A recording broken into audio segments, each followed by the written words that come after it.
รื่องร้อยเครื่องพันก็มีเพิ่นว่าน้ำสวนอันนี้หั่นบ้านเฮาเราบ่เคยเครื่องร้อยเครื่องพัน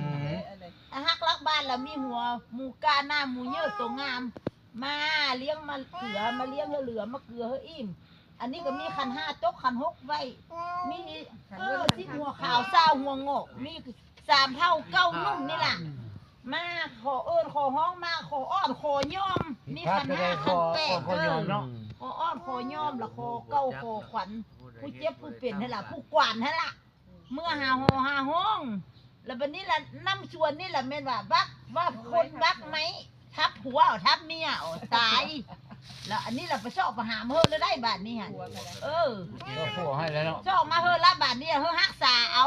ผัวเพิ่มเมียเพิ่มก็ได้นี่เขาฟันไม่กันย่างนี่บ่ที่มันคือ จักตาพญาบ่จักไหมมาขออ้อขอย่อมาลูกเอาผัวมาคือเก้าแล้วเขาขอมาปัวมาเป่งให้ได้ปลูกก้งไหมได้ก้งไหมโถนก้งมวนต่างนี่หันเลิกฮักเติมฮักษาเอาเพิ่มเนื้อปีนผู้เจ็บผู้เป็นก็เฮ้ยมันดีมันเศร้าดีมื่นอยู่ถือดีมื่นบนนับได้อย่ามาเรียกมาเกลือคอดีแต่มื่อนี้วันนี้ต้องเอาไป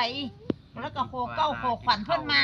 นั่นล่ะเก่งแห้งได้เจ้าคนคือ เจ้าผ้าเด้ที่กินข้าวหวาน ขวัญบ้านขวัญเมืองน่ะเจ็บไปคือบ้านเนี่ยเมืองนี่ก็โคเซินเธอมากินมาหมากมาปากมาหัวในลูกน้ำลายเจ้าผ้านี่แหละขอมาล้างหน้ากินง่ายง่ายตากินข้าวอันโอ้ยกวาดนี่ก็ได้เนาะพวกกันฟังเจ้าว่า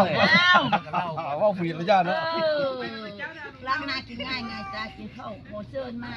กินมาหมากมาปากมาหัวในลูกน้ำลายไปพักผ่อนมีคัน5ตกคัน6ไว้ขออ้อมขอยอมเด้อทั้งสวนโชคคนเทนเราอ่ะเทนเนี่ยนะเทนลุงน้อยอีกเด้กันนี่ก็มาเฮ้ยเจ้าดินเจ้าโดดนี่แหละอ้าวเก่าขวัญวันนอนหรือส่งมาเนี่ยนี่